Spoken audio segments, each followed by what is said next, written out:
and welcome back to the Wizarding World Legacy Podcast. I'm Eric. And I'm Jasmine. And today we're going to be talking about some of the dumbest decisions made by Lord Voldemort in his quest for immortality.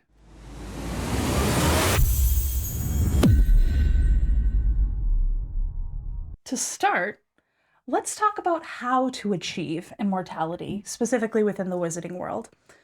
And in short, you can't. Correct. But you can get like an immortality vibe. It's like close, but it's not the same thing. It's a close second. It's a close second. But definitely second. For sure. So it's definitely second. So when we say immortality vibe, what we're talking about specifically is first, the Philosopher's or the Sorcerer's Stone for American peasants. Yeah. So there's two approaches we're going to talk about. First being the Philosopher's Stone, and that'll make more sense as we continue to go through this. The Philosopher's Stone is essentially the ultimate goal of alchemy, and we see in the Harry Potter story Nicholas Flamel credited as the only alchemist ever to have created a Philosopher's Stone.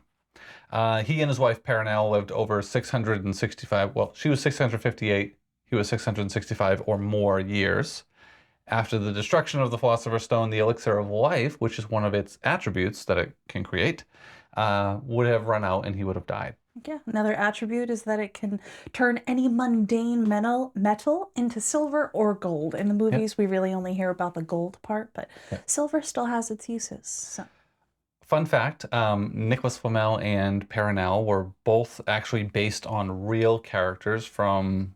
was it 13th century France? I believe it's 13th century. And Perenelle was also rumored to be an alchemist, and she comes up in other stories about alchemy in France. So it was kind of a cool little tidbit that J.K. Rowling took. Heck yeah, they're real people, and there was a book written on them. I think there's a rumor that Nicholas Flamel wrote the book. Wrote the book about Perenelle, yes. About Perenelle being an alchemist. And there are some sources that say the book says that she was a sorcerer and could see specific, things coming to pass.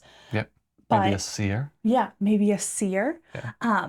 But one distinction we wanted to make with the Sorcerer's Stone is if you... Philosopher's Stone, excuse me, pardon me.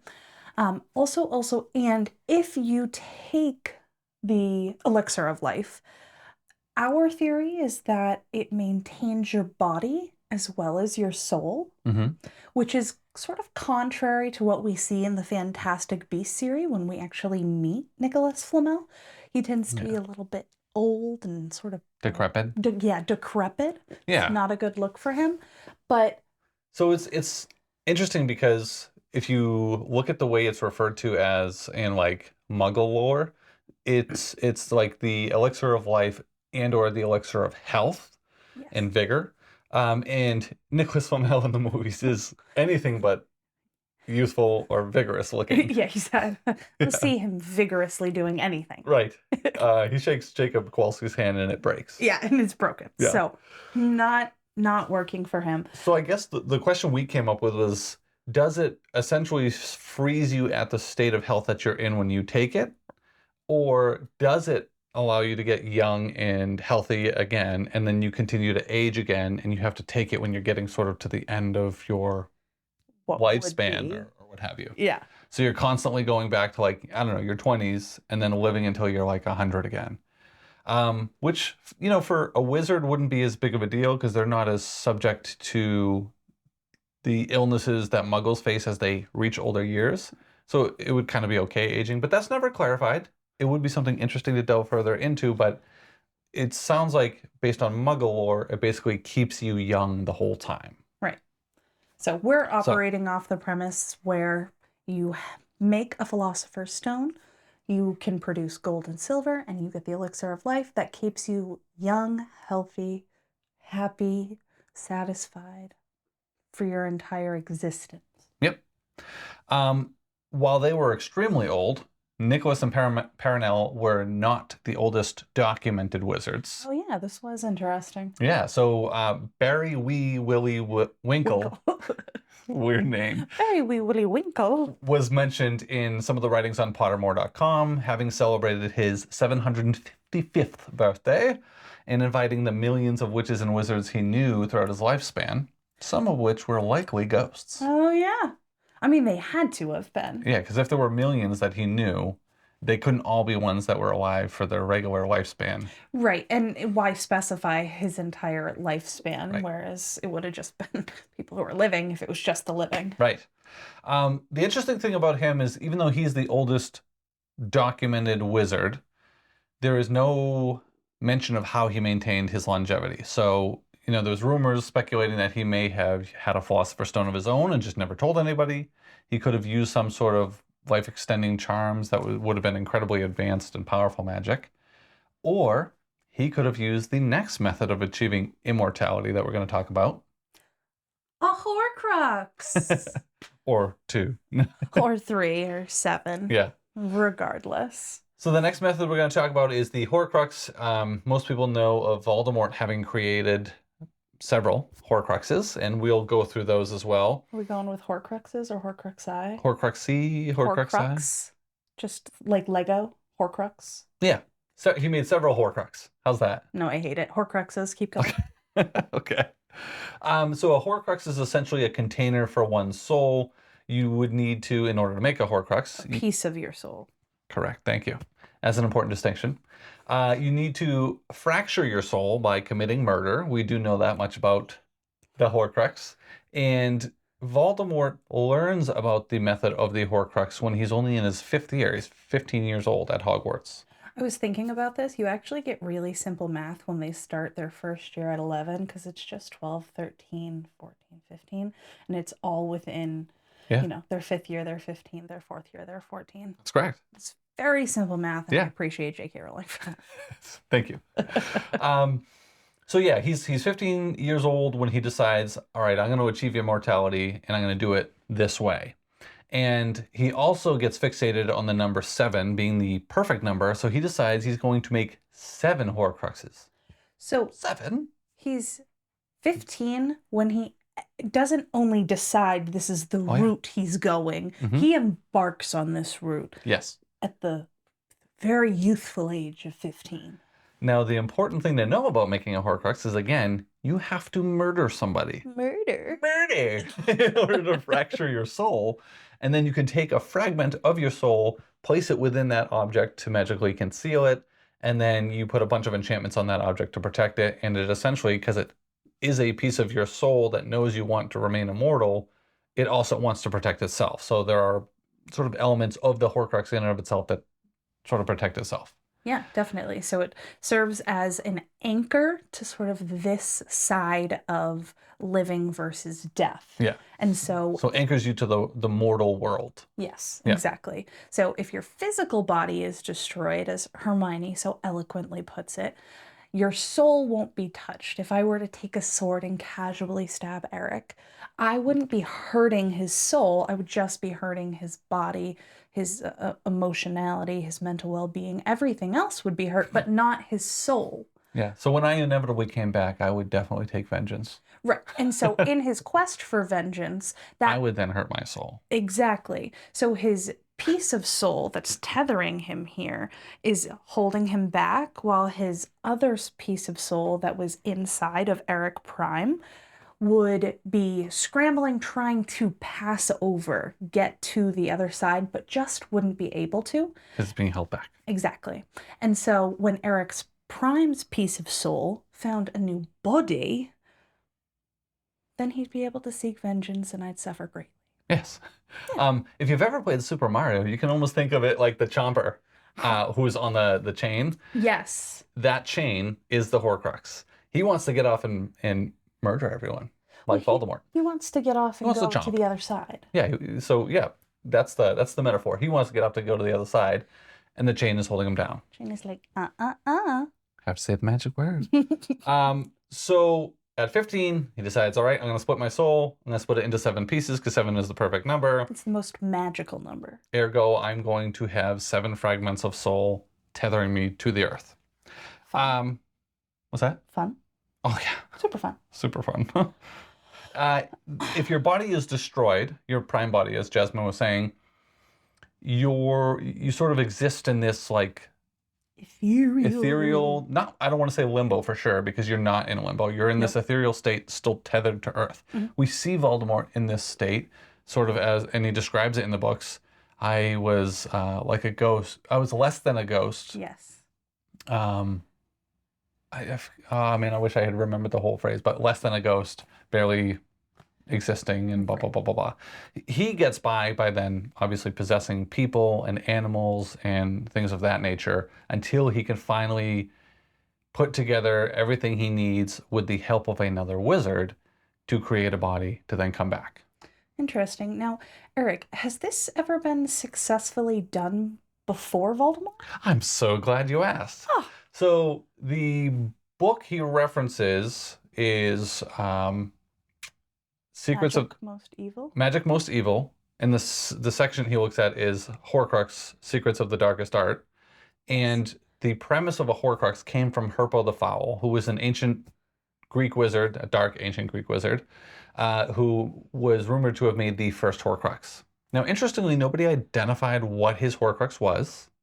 Nobody identified whether or not it was ever destroyed, and no one ever identified his time of death. The legend is that he lived about 900 years, but we just said that the latest confirmed wizard was Barry Wee Willie Wilkin. Winkle. Winkle, thank you. Barry Wee Willie Winkle. Thank you.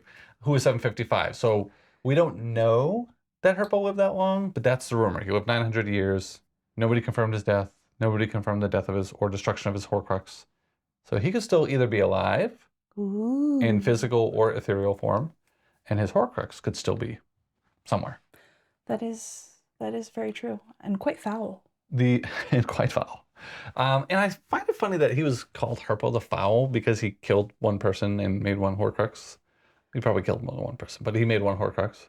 I mean, he wasn't smart like Tom Riddle, and he didn't fashion himself a new name. Oh, that's true. He allowed others to name him. That's right. The other thing he was credited for was being the first person to breed the basilisk. Oh, now for those of you who don't know, in case you wanted a basilisk, in order to breed one, you take a chicken egg and you hatch it underneath a toad. Yes. There's some funny references to that within the Hogwarts Legacy, because there's this whole side quest where you can read in Hogsmeade. There's like a newsstand, and you go up to it and it talks about this person who was charged with breeding basilisks illegally, and he feigned innocence and ignorance. Right. And then later on, in one of these cliff edges, you can go up to this area. It's like an opening in the cave, but it's covered by Devil's Snare. So you got to cast Lumos and you walk through it. I'm not spoiling anything because this is not part of the main storyline, but just a fun little side quest. A fun little side thing. It's not even a quest. It's just like something you can stumble upon. Iconic. I love those. And you go into the cave and there's this dead body and there's these chicken cages and then there's a couple of roosters going around. And then there's something in there about him being charged with illegally breeding basilisks, but basically he said his chicken coops were just irresistible to toads, and then it wasn't his fault. Wow. Yeah. And roosters are the caw of the rooster is the only thing that can harm a basilisk. Yep. Wow. So it was kind of interesting little side quest there. Well done, Legacy. Yes. So sorry, I got to bring back up our little reference here. So aside from Herpo the Foul, actually, regarding the basilisk that Herpo the Foul is rumored to have bred, there is a theory that basilisk is the same basilisk that we see in the Chamber of Secrets. Because Salazar Slytherin is a descendant of Herpo the Foul, who is the first documented Parselmouth. Exactly. So we start with Herpo the Foul, then we descend all the way down to Salazar Slytherin, who creates the Chamber of Secrets, and then he gets all mad and leaves Hogwarts. But then Tom Riddle, another descendant of Salazar Slytherin, also a descendant of Herpo the Foul, opens the chamber. I'm sure you're familiar. Controls the basilisk. The basilisk. And is it ever explained why the basilisk only obeys Tom Riddle?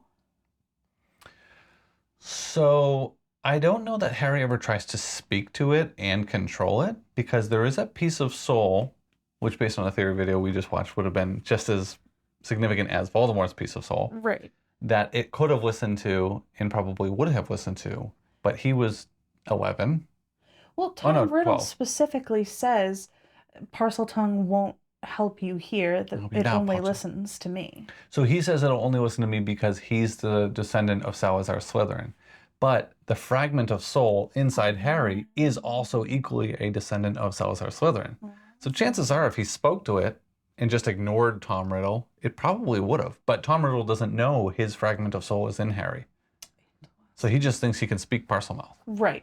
Yeah. It's like a happenstance. Yeah. That there's no one else that can do it. But... Well, because he says something about hearing the snake in the diary, and Tom Riddle knows about that, I think, either because of the diary or because of the basilisk. One way or another, Tom Riddle learns about it before his interaction with Harry. Gotcha. So he knows he can speak Parselmouth, but there's no way for him to make the connection because he wasn't even alive when Voldemort Prime died. Got it. So yeah, there is that whole rumor that might be the same basilisk, which would be kind of cool if J.K. Rowling confirmed that. Yeah. If we could trace everything into that one basilisk from Herpo the Foul all the way to Harry Potter. And that means all these decisions surrounding Voldemort are all very much connected up the chain. Absolutely. There are other things in the wizarding world that can, I guess, extend life or emulate a sense of immortality. One of them is unicorn blood. So they don't necessarily extend life. Most of what these do... Well, extend life in a very specific way. Right. Most of what these do is anyone whose life is threatened by an unnatural end, these can sort of undo it when nothing else can undo it. Yeah, so unicorn blood is one that we see. Yeah. How does Frenzy put it? It'll bring you back from death. Or it'll keep you from death even if you are only an inch away or something. Yeah. But you'll live a cursed life, a house life, blah, blah, blah. Right. So we know about unicorn blood. We see Voldemort use that as a tactic to sort of sustain himself. Part of the problem there, and part of the reason Quirrell had to be the one to drink it, is because anytime he would possess somebody, their body would basically wear out super, super quickly. This happened with animals even faster. So when he was in the Forest of Albania, which is where Quirrell met him, he just went through creature after creature after creature, and the process of possessing them took a lot out of him too. So that kind of helped preserve Quirrell's body. Right. And then we also know that there's spells and charms that can sort of extend or enhance life. We know Phoenix Tears can heal cursed wounds that would otherwise not be able to be healed. Right. And then vampirism is also mentioned in Harry Potter. Yeah. So interestingly, in Muggle lore, we think of vampires basically as being immortal. Right. They sort of are the definition of immortal. Yeah. In Harry Potter, that's not true. They actually just live exceedingly long lives, sort of like Perenelle and Nicholas Flamel. I think it's like 600 something years. It's either 3 something or 6 something is their life expectancy, but they do still die, and they are in no way immortal. And there's not like, it's not like one of those things where the more blood they drink or the more youthful blood they drink or anything like that, they live longer. It's just there is a set natural life expectancy for them. Yeah, so when I said you couldn't be immortal, this is kind of what we're getting at. Yeah, you can't. It's just not possible. I guess we'll talk about Voldemort's specific approach to attempting to achieve immortality. I think that's a great call. So we already got into the fact that when he was 15, he made the decision to go with Horcrux. Right. Right. Horcruxes. We talked about where he learned that from, Magic Most Evile. Evile. Magica Most Viola. And he decided to choose 7. So why don't we go through the 7 different Horcruxes he made? And this is the rumored order. I don't know that... I couldn't find a list that 100% confirmed the order in which they were made, but this is, out of all the references we used, the most likely order. There are basically 3 that no one can really pinpoint because his whereabouts and what he was doing at the time were unknown because he had left Borgin and Burke's after working there. So his first one, naturally, is the diary. In order to make that one, he killed Myrtle Warren, or Moaning Myrtle, with the basilisk. Yep. Something that me and Eric sort of chatted about is if it really counted as murder because the basilisk... Well, did it count as Voldemort murdering in the sense that it would tear his soul? Right. Because the basilisk is the one who does the murdering. Right. So that is something that we'd love to hear your take on. Yeah. So, once this is all posted, feel free to comment below and tell us. I know according to J.K. Rowling, the books, Pottermore, yes, it is enough. But does it make sense? Yeah. In the sort of multiple degrees of detachment I felt that there was that it's not like the basilisk, it's not like he said, go bite Myrtle Warren with your venom and kill her or whatever. Myrtle was in the bathroom where the sink was that led to the Chamber of Secrets. He called the basilisk up, and she looked through the crack of the door and saw bright yellow eyes, and then just wasn't alive. Died. So I don't even know that he specifically told it to kill her. Right. She just died because he called the basilisk forth.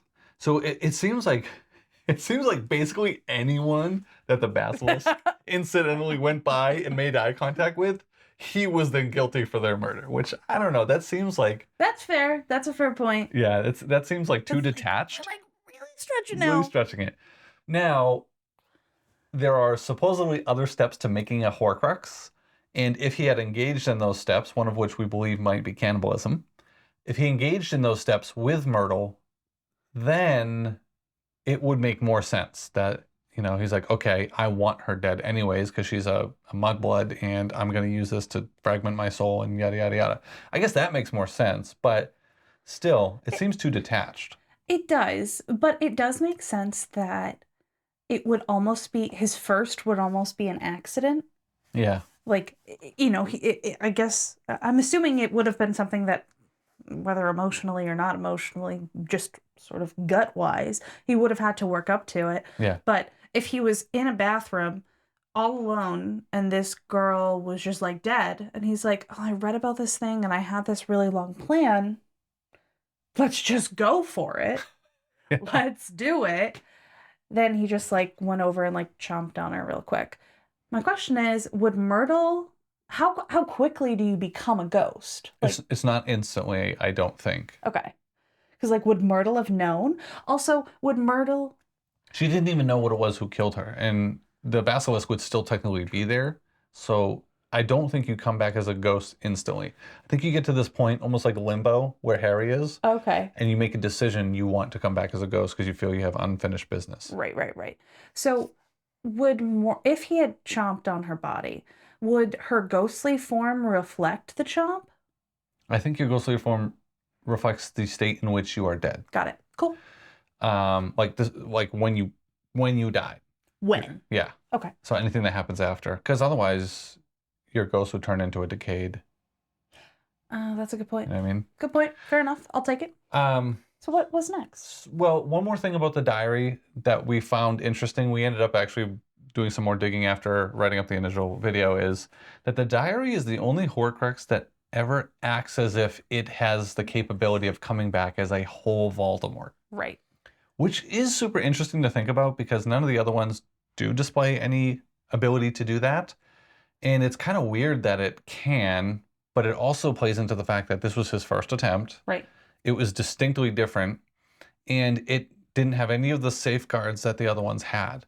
Right. So this one not only sort of held the foundation for creating a body, it was the only Horcrux that did the work itself, right, in order to make the body. So all of the other Horcruxes, they don't do anything. They just exist, and other people function around them to bring that person back. And the most the other ones ever do is try to protect themselves in some way. So, for example, the locket tries to drown Harry when he's going for the sword because it knows that that sword could destroy it, and it wants to maintain Voldemort's immortality because it is a piece of Voldemort. Right, exactly. But it doesn't do anything to make itself come back as a human. Right. So it just sits there. And so, we were just brushing up on, our Horcrux history as one does. And we learned that if you have one Horcrux, you can be brought back, say, 1,000 times with just that one Horcrux. Because it's just a tether to keep you on Earth. Just a tether. It is the chain to the chomp. Yeah. So that was an interesting one that distinguishes it from the rest. Yeah. The next one, we believe, was the Marvolo or Peveril ring. That one is a little bit more confirmed. Yeah. And the ring comes from Tom Riddle's... so the ring is turned into a Horcrux with the murder of Tom Riddle Sr. Right. And it comes from... I think his uncle was wearing it at the time when he went to the Gaunt family home. Yes. And he ends up just leaving it in the floorboards. Which is weird. Yeah. Because we see him wearing it at one point. But at some point he hides it in the family, like in the floorboards. Right. I think he takes it initially. Yeah. And then returns to hide it once he's turned it into a Horcrux. Because I don't think... No. No, I think you're right. Because he was wearing it and it wasn't a Horcrux. Right. And then when he makes it a Horcrux, he puts that curse on it that will kill the wearer. No, because he killed Tom Riddle Sr.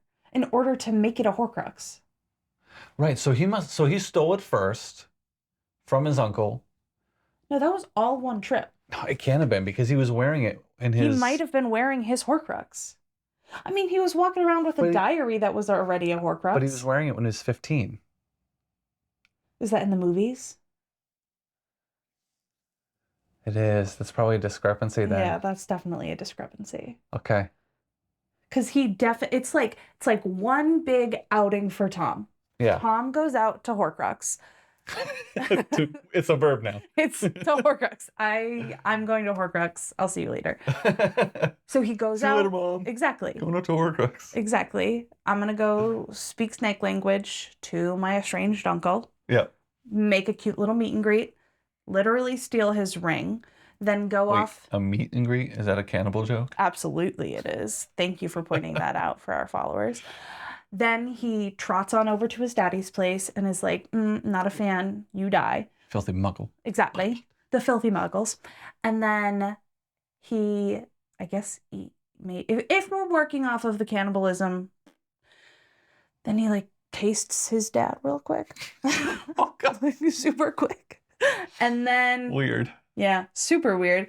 And then puts a piece of his soul into...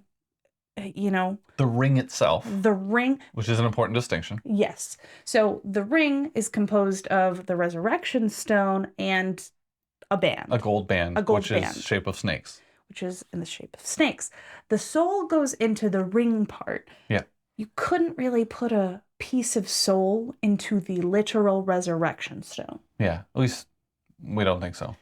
Yeah. That feels like a lot. That feels like another video. Yeah, exactly. So... that is like, Tom's big day. Yep.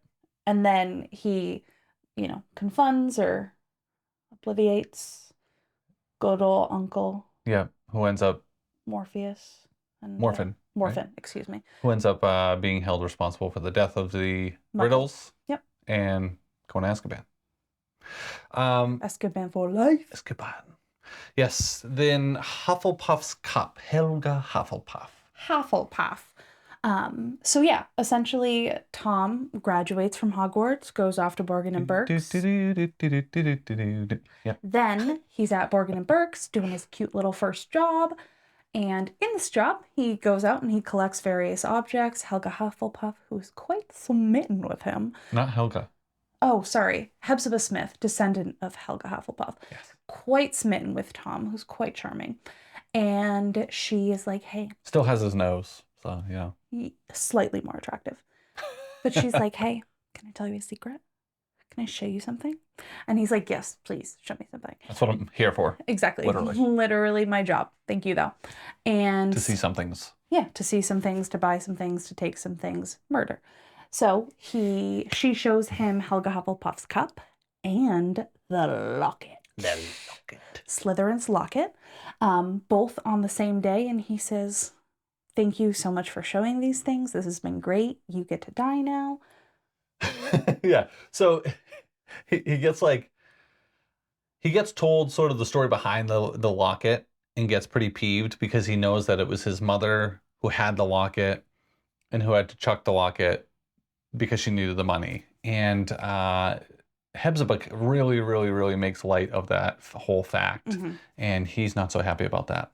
Poor little peasant girl. Yes. And she sees his eyes change to the blood red that he's known to show when he's like in this weird, almost trance-like state of like seeing the power that can come from his next move. Yep. And then he puts the charm back on, kind of ends everything with her, and ends up coming back and killing her. And then he confronts her house elf, Hoki. Mm-hmm. Yeah. And Hoki basically admits to killing her by poisoning her evening cocoa. But she didn't. Yeah. Hoki didn't actually do it. No. Justice for Hoki. He uses that murder in order to split his soul again and make the Hufflepuff cup a Horcrux. but that murder is not the one that is responsible for Salazar Slytherin's locket becoming a Horcrux. That's actually just done with some homeless tramp. Yeah, just like a rando. Yep, some muggle tramp. You are about to be murdered. For moi. Exactly. So Slytherin's locket was the next one. Obviously, that was Salazar Slytherin's token piece. Mm-hmm. Interesting. So we haven't said this yet, I guess, but one of the interesting choices Tom decides to make is, he aspires to be the most powerful dark wizard in the world. He believes he is one of the most powerful wizards already in the world, and decides that he wants his Horcruxes to be emblematic of how powerful he is. And so he's choosing, as you can see, pretty important items. You're talking about the Gaunt family ring, which is the Gaunts are descendants of Salazar Slytherin, which also has the Resurrection Stone in it from the Peveril family. Also a very, very important historical family within the wizarding world, credited with making the Deathly Hallows. He uses the Hufflepuff's cup. It's a founder of Hogwarts. Pretty important artifact. Salazar Slytherin's locket. A founder of Hogwarts. Pretty important artifact. And then he goes and applies for a job as a Defense Against the Dark Arts teacher. Dumbledore is the headmaster at the time. And he uses that opportunity. He basically goes there as a front to apply for the job, knowing he's not going to get it because it's Dumbledore. But he does want it. Yeah, he does want it. He wants it. And he wants it so bad that when it gets turned down, he jinxes the position. Which is why you never see more than, a year term for any professor. Yeah. The Darts Arts professor. Yeah. So somebody only lasts a year ever since that point. However, he uses that as an opportunity to go through the school to try to find another item from a founder.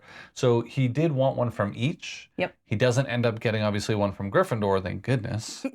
We'll talk about that later, because I think the sword is an important one. And there was actually a whole theory video about that, but we'll get back into it. Yes. So he gets Ravenclaw's diadem by talking to the Grey Lady, and he ends up hiding it in the Room of Requirement. So at some point I think before he had left Hogwarts the first time, he had already found out where it was from her. Right. And when he was in the forest in Albania, it was hidden in a log there, or in a stump there. That's why he had gone to Albania. In the first place, yes. Retrieves it then. When he comes back to apply for the job, he uses that opportunity to hide it in the Room of Requirement, and it had already been made a Horcrux because he killed an Albanian peasant when he retrieved it. To then split his soul and put a piece in there. Exactly. It was in Albania because Rowena Ravenclaw got mad at her mummy and decided to hide it because she thought her mother valued the diadem and the school and the knowledge above even her. So yeah. Cool. We'll skip the next one for a second and go back to it.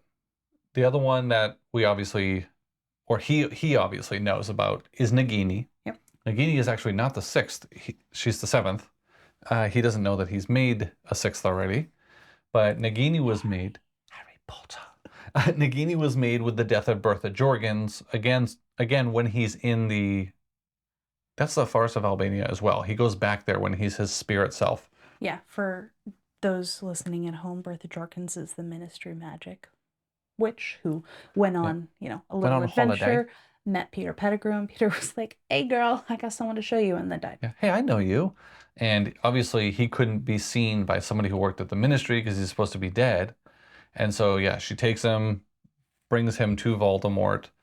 They use her death as a means of creating a Horcrux. But he actually only kills her because he makes her basically, useless. Right, because he spent so much time basically torturing her for information. Well, because he tried to do occlumency on her, and he realized that there was a block in her not occlumency, legilimency. Yes. Realizes that there's a block in her brain, and she's not intelligent enough to be a major occlumens and have hidden part of her memories. So he decides to smash through that kind of block in her brain. And the block in her brain was actually caused from an obliviation done by Barty Crouch Sr. Yes. Oh, yes. So she actually worked for his department, the International, the Department of International Magical Cooperation. And Barty Crouch Sr. answered the door one day because she had paperwork for him to sign. And she sees Barty Crouch Jr., who was supposed to be dead at Azkaban. Yes. And so in order to keep the secret going, he wipes her memory with an amazingly good obliviation charm, but not good enough to keep Voldemort from getting past it. Yeah. Voldemort smashes through it, scrambling her brain. Yeah. So he gets the information that he wants from her. That's how he comes up with the plan to use Barty Crouch Jr. in the Goblet of Fire as posing as Moody, Alistair Moody. This basically leaves her like a husk of a person. She can't even really talk. She's useless. Brain dead. Basically brain dead, yeah.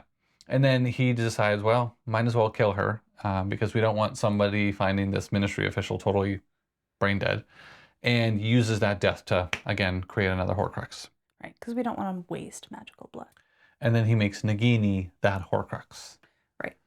The sixth and I guess you could say final Horcrux was Harry. The sixth and accidental Horcrux. Yes, was Harry. And that happened because when Voldemort killed his parents, he split his soul. He would have actually split it twice by killing both of them. And then when he goes to kill Harry, it would have split it a third time, except the curse rebounds because of the magical protection from Harry's mother sacrificing herself. It rebounds, hits him, and kills him. Does away with his body, but not his soul. Yeah, so kills his body, but his soul basically becomes this ethereal form that has to just kind of exist. And the piece of his soul that he had already split from the murder of Mr. and Mrs. Potter, attaches to Harry. Yep. Now, there's a fun little theory that the Potters had a cat. Yeah. You see it in a photo. Theory. Yeah. It was original. Exactly. Fun little theory, Eric Cameron, original. So there's a photo with them holding a cat. Part of the theory is that that cat might actually be Crookshanks. There's also part of that theory that Crookshanks, the cat, is a Kneazle or part Kneazle, and Kneazles can actually see through sort of magical enchantments, which is how it knew Peter Pettigrew was not just a rat, and how it knew but an animagus. Black was not just a dog. Yeah. But beyond that, this cat that belonged to the Potters, we also hear it referenced in a letter that Harry reads. In Regulus's room. In Regulus's room. Is it Regulus? No, it's Sirius's room. After he dies, yeah. So he reads this letter from his mom thanking Sirius for the broomstick that she... The toy broomstick. Small, yeah. Yep. That he was riding around when he was just 1 year old. And she says that he nearly killed the cat. So the Potters had a cat. Yep. And would have had a cat at the time of their death. Mm-hmm. And the theory stems from the fact that Dumbledore says, having torn his soul, when the curse rebounded, his piece of soul attached itself to the only living thing in the crumbling building. Well, again, he killed 2 people, which means he would have had 2 extra fragments of soul, and there were 2 living things in that building. So I had theorized that it's entirely possible, being that we know he made now 2 living things into Horcrux, is Horcruxy. Yeah. Now that we know he had done this before, it could have also attached that other fragment to the cat, and maybe there is another Horcrux just lingering out there. And maybe Hermione's caring for it. I know, that'd be messed up. Yeah, that'd be wicked messed up. The other thing that would like strongly disprove that is that rather than sort of blasting apart to nothing and his fragment of soul going on like it did before, because when he died at the Potter's house, there was no body. Right. It was just gone. He just falls into a lump. He's dead in the Battle of Hogwarts. Right. So in the movies, he breaks apart into these. That's not how it happens. Movie he just magic. falls dead in the books. Right. So that's the only thing that makes you think, well, I guess not. But it would be interesting. It would be. Yeah. It could be. So why do you think that Tom Riddle, having gone the route of choosing a Horcrux for immortality, was dumb? And let us just say, the whole entire route of Horcruxes is stupid. Yeah. Straight up stupid. Yeah. Mostly because it requires you to kill someone. Yeah. Which then potentially, depending on who you kill, encourages someone else to come after you. Yeah. So if you have to kill somebody, you want to make it somebody nobody's going to miss, Right. number one. And number two, you want to make it somebody who hopefully is just kind of a crap person. But they can't be too crappy. Well, they can't be crappy specifically to you. Like, it can't be, you can't be killing them in some sort of self-defense, Because right? one of the little hang-ups with the Horcrux is that you can't feel bad about it. There can't be remorse. Because remorse is the way you reverse the Horcrux, how you put your soul back together. It's extremely painful. Yes. So it's dumb to have chosen the route of a Horcrux, because at 15, he was already saying, okay, I'm going to go murder some peoples. Right. Stupid. Stupid part number one. Number two, the Horcrux is only, so you only require one Horcrux to basically remain infinitely tethered to the earth. Right. Whether I have 1 or 17 Horcruxi, I can come back exactly 1,000,000 times regardless. Right. Which is interesting, because I thought, and I don't know why, because there's nothing in the books or movies that says this, but for some reason I was under the impression that every time you came back, you were essentially using up a Horcrux, which obviously isn't true, because none of the Horcruxes are destroyed when he comes back. But I just had that notion in my head for some reason. Voldemort's not the only idiot here. Don't worry. I'll kill you and make my first Horcrux out of creepy girl. No. So yeah, I had that impression, which makes some sense that you would do multiple Horcruxes. But then when you learn that's not the case, it's not, and you just need a single tether, doing so many is really dumb. Because to Jasmine's earlier point, if you kill somebody and somebody else cared at all about that somebody, they're going to want retribution. Right. At least to some degree. If you kill 7 somebodies, that's a much bigger target on your back, because at least one of those people is going to be missed. So let's talk again about the people he kills. He kills a student at Hogwarts who has parents, who has teachers who would have cared about her, who has classmates who would have cared about her, right? So if he was found out to have done that, it kind of puts a big target on your back. Right. He kills Tom Riddle Sr. Well, Tom Riddle Sr. was pretty affluent and was well known in the Muggle community. And while he wasn't concerned with Muggles coming after him, still, it kind of risks exposure of the magical world and all this other stuff. Right, because when they find not only Tom Riddle Sr., but his wife... Like 5 relatives or something? Yeah, many relatives. They find the bodies and they look to be in perfect health, except for the fact that they're dead. Yeah. So it doesn't make any sense. Yep. Also... They just looked like they were scared to death. Right. But with no signs of like a heart attack. Right. Not literal scared to death, just like accidental. Hepzibah Smith, she was a socialite. Right. Right? Like, she knew so many people. She collected all these important artifacts. He was known to be in regular contact with her. Mm-hmm. Kind of a dumb move. Definitely dumb. There's the Muggle tramp that he kills for Slytherin's locket. He was homeless, probably didn't have any attachments. Maybe one of the smarter murders he did. But he could have had an attachment. Could have. Risky. But the least likely. Yeah. There's the Albanian peasant. Now, the Albanian peasant wasn't like a homeless person. They just were like not well off. Right. And so probably had family, probably somebody who would have put a target on your back if you killed them. If anybody knew you had come in contact with them. Yikes. Harry's parents were members of the Order of the Phoenix. The Order of the Phoenix was already formed to try to go against Voldemort. So really stupid people to try to go after and use as...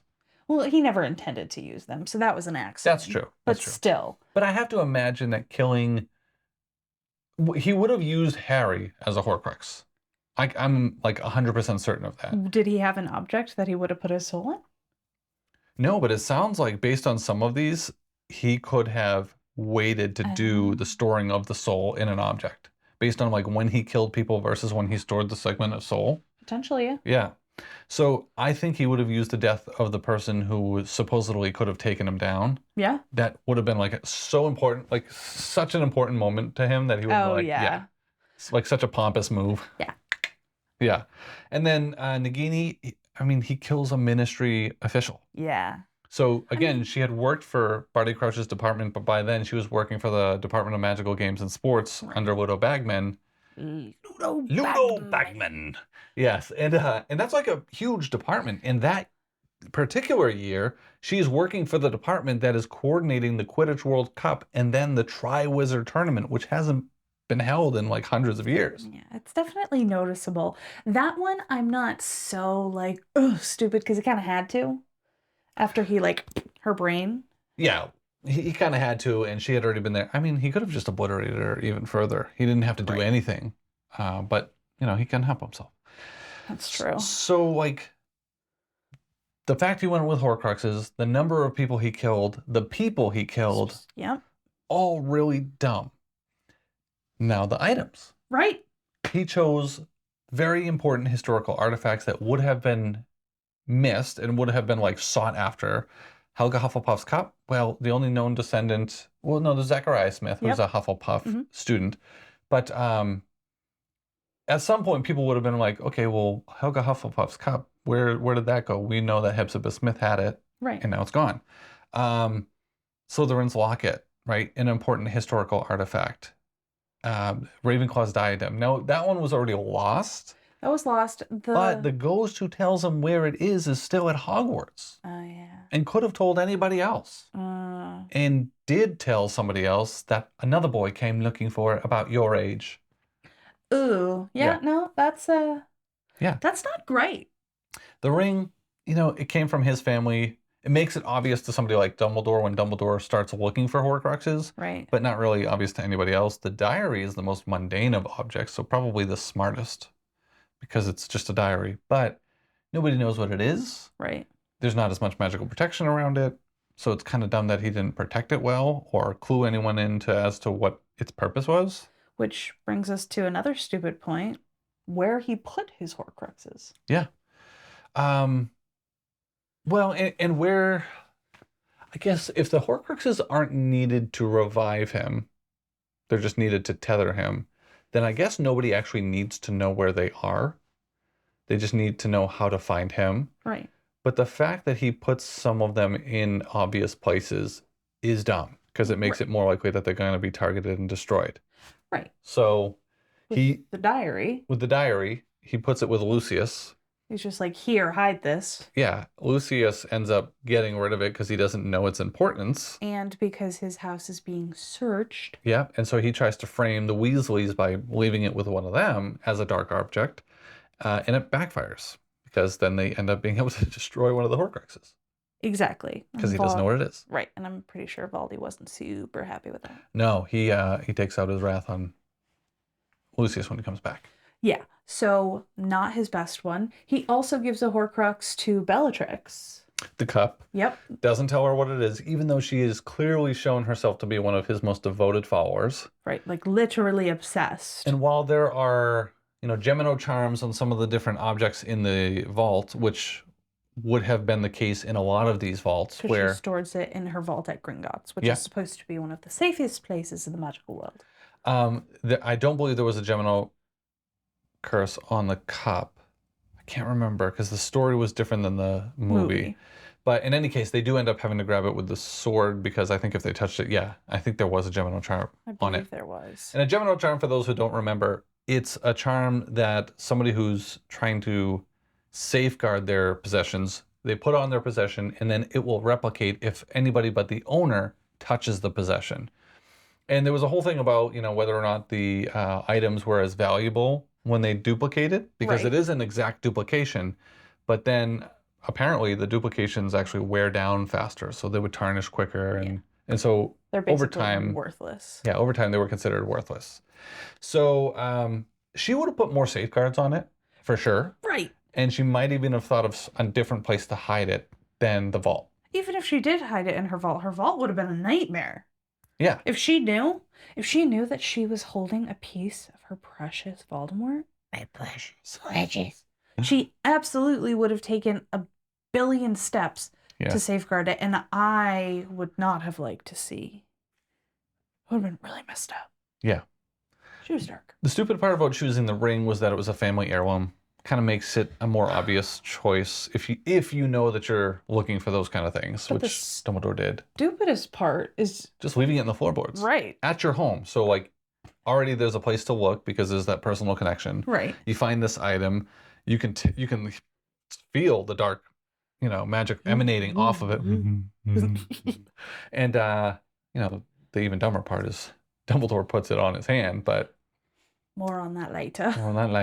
Yes. But that was kind of a dumb one just because of the sequence of events surrounding it. Where it was, and then just like no protection.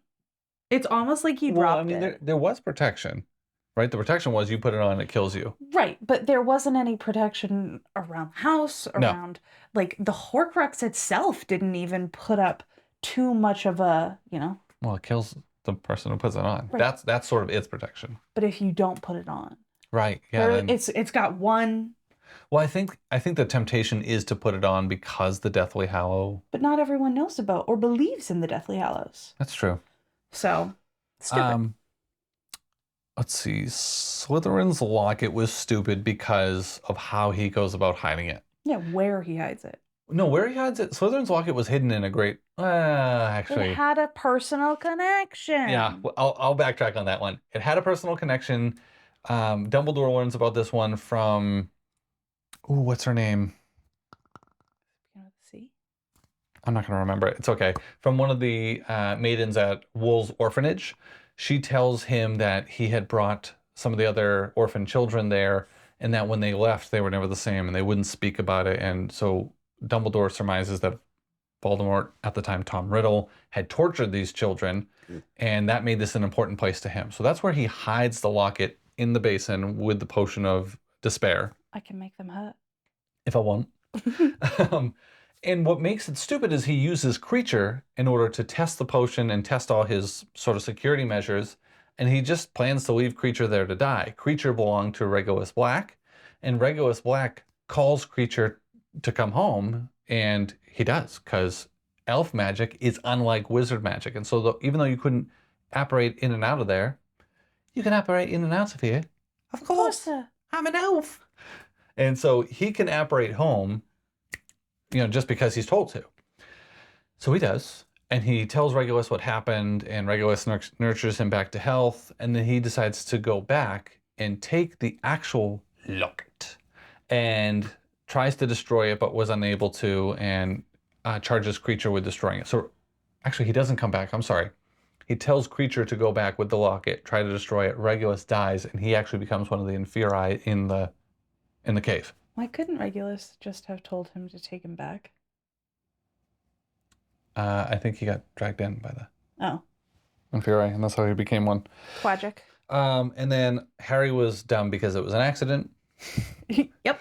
Nagini was, in my opinion, kind of dumb because you're making a living creature that can think and behave for itself, a Horcrux, and you use that creature at times to murder other people when you can't do it yourself, therefore putting that creature in harm's way. Right, and he just kind of struts around with her. Yeah, she's just kind of there. She's not concealed at all. No. And he's pretty obvious in his behavior with her that she's something more than just a snake. Right, and even at the end, when Voldemort finally catches on to the fact that they're destroying his Horcruxes, he's just like, okay, Nagini, go in this little bubble. Yeah, which we don't see in the movies, and I really hope we see in the shows. Yeah, it'll be interesting to see how he does that. Yeah. If you had to make Horcruxes, how would you do it? Like, if you were dumb enough to say, all right, immortality, Horcrux, that's how I'm going to go about it. If I was going to do it, I'd do it better overall. Define better. I would start with an object that no one would miss. Mm-hmm. I have two ideas. One is a grain of sand, which, if you think about the fact that you don't actually need the Horcrux, it's better if it just gets lost and no one can ever find it again. I'm picking up a literal grain of sand, putting a piece of my soul into it, then taking a boat ride, maybe a fun little cruise to the middle of the ocean and just dropping it exactly so that it's at the bottom of the ocean. Yeah. In the middle of the ocean. It doesn't matter how many humpback whales breathe in and fart out your Horcrux, it's still alive. Exactly. My Horcrux, the piece of my soul, is still safe in the container because this container can't be destroyed. I mean, it can be, but you will have put magical enchantments on it to protect it and make it basically indestructible. Right, exactly. Particularly by mundane things like fish and crabs and... Right. You can eat as much sand as you want, but my Horcrux will remain. So yeah, pick a super mundane item. We also talked about a Lego. Oh, yeah. Because Legos naturally defend themselves. I mean, you ever step on a Lego, it sucks. It's horrible. And every single Lego set that has any of the 1x1 flats, those things, there's always one extra, so it will never be missed. Nope. So you take one of those, you make it into your Horcrux, and you could either put it into the Lego set, so attach it somewhere in the Lego set, and just leave it. Yep. Or just throw it in a landfill. If you never need it, just get rid of it. So Eric's kind of, proud of his soul and whatnot. Yeah. Has some issues with throwing a piece of yourself away. Into trash. Into literal trash. Which I think is fair. So I might be more partial to the including it in a build. Yeah, but for sure. Not in my home. Nowhere attached to me. No, I mean, because I think I'm going to the Lego factory and I'm slipping it in to one of the to the bins, the giant bins. Yeah, one of the pick-a-brick bins. Exactly. Pick-a-brick bins. I'm depositing it, and I'm leaving. And if I'm killing somebody, it's someone who's a real piece of garbage. Oh, and they can't have been a piece of garbage to me. And when I kill them, I can't think about doing so because if I take this person out, it's going to help. It's like, no, you're garbage. I hate you. You're dead. Right. I have no remorse about this. Can't feel any remorse. But it would still, to me, have to be a pretty crappy person that pretty much nobody will miss. Right. Yeah, and just the one. Just the one. Just the one. I mean, if you're going to do more than one because you think it's going to be destroyed, maybe two and hide them on the opposite sides of the earth. They have to be two crappy people, but ideally one. 2 grains of sand. Yeah. Yeah. But ultimately, if I was somebody who was as pompous as Lord Voldemort and thought I was the best, most powerful Dark Wizard of all time. My lord. I would have thought that I was capable of making a Philosopher's Stone. Right? No fuss, no muss. I don't have to kill anybody. I don't paint a target on my back. People aren't exactly pissed that I'm living forever because, hey, good on you, mate. Making yourself a bloody Philosopher's Stone there. Good job. Great bloody job, mate.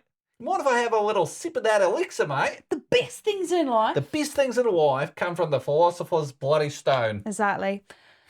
So, yeah, I would have done that. But it's like he didn't even consider it. Right. Like it was beneath him. I mean, dude, only one other person ever did it. One. And you could have either stolen theirs and been a total D-bag. Which he tried to do, but way too late. Yeah, way too late when they were under the best protection, Gringotts and at Hogwarts. Right. Had he thought about stealing it when he was so much younger, I don't know. You probably would have had a chance. Or, and you brought this up when we talked about it, working under the tutelage of Nicholas Flamel to learn how to make a stone and just freaking make your own. Right. Just do it yourself. Idiot. Yeah. So he's pretty dumb. So Eric and I are basically of the same opinion that if I was going for a longer than average life, I'm going the Philosopher's Stone route. Yeah, definitely not the Horcrux route. And if I went the Horcrux route, I'm not going to be an idiot about it. Right. All right, that's our 5-minute warning. So we got to wrap this up real quick. I'm going to do a news update, but stay tuned because I do have one more thing I want to add about immortality. But let's get through the news. So quick news update. The writers who have submitted for their bids into the production of the Wizarding World franchise as a TV series have now submitted to the production teams in the UK. So that includes the US writers. J.K. Rowling's now going to be able to give her input on whether or not she wants to go with one or another writer, or if she wants to just keep putting it out and finding different writers to submit. The people who have written in so far include Martha Hillier, known for the BBC series The Last Kingdom, EastEnders, and Holy City. Kathleen Jordan, known for the next Netflix series Teenage Bounty Hunters and Decameron. And Tom Moran, known for the Amazon series The Devil's Hour, The Feed, and Will Bill. And then Michael Leslie, known for The Hunger Games, Ballad of Songbirds and Snakes, as well as AMC's The Little Drummer Girl, and Peacock's reboot of Battlestar Galactica. Some of the estimates are putting production as soon as 2025, which doesn't mean it'll air in 2025. That means they'll start production. I'm still hoping for a 2027 release date, because that would put it at the 30-year anniversary, which would be awesome. Right. But we'll see, because they haven't started casting. Although, supposedly, HBO or Max is now putting their feelers out into actual talent agencies. Before they were using just their internal resources. Now they're going to start going out into the communities like the movies did before. Real quick question, hopefully this doesn't get interrupted. If somebody came up to you and said, I can grant you immortality, and you can live for as long as you want, you have to put in a set amount of age now. So you can either say, I will live until all of creation is destroyed, or I will live for 100 years, or I'll live for 1,000 years, but you have to say it. Would you take it?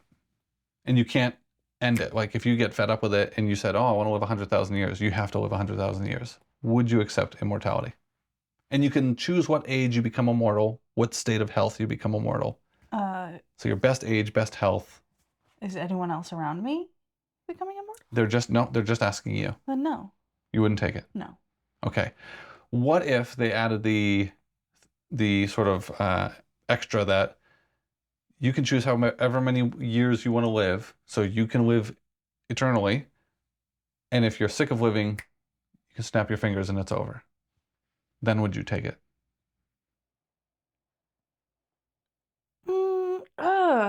But you don't age. You stay the same age, same state of health. I mean, if they're offering me immortality, I'm probably saying, like, could I have 100 healthy years?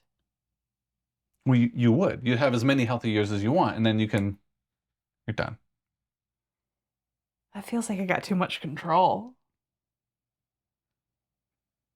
Yeah or nay? Take it or don't take it? I don't know. What would you do? I wouldn't take it. Which is ironic, because I perseverate on the prospect of a premature demise all the time. Like, it really freaks me out, the thought of dying early. But if I took the first one, couldn't I just say I named the amount of years I live? Can I have 100? Yeah, you can. My problem is my children would age, my wife would age, my children's children would age. I would stay the same. So at some point, my kids are going to be the same age and then older than me. Their kids are going to be the same age and older than me. My wife, who I grew up being the same age as, is going to get older than me.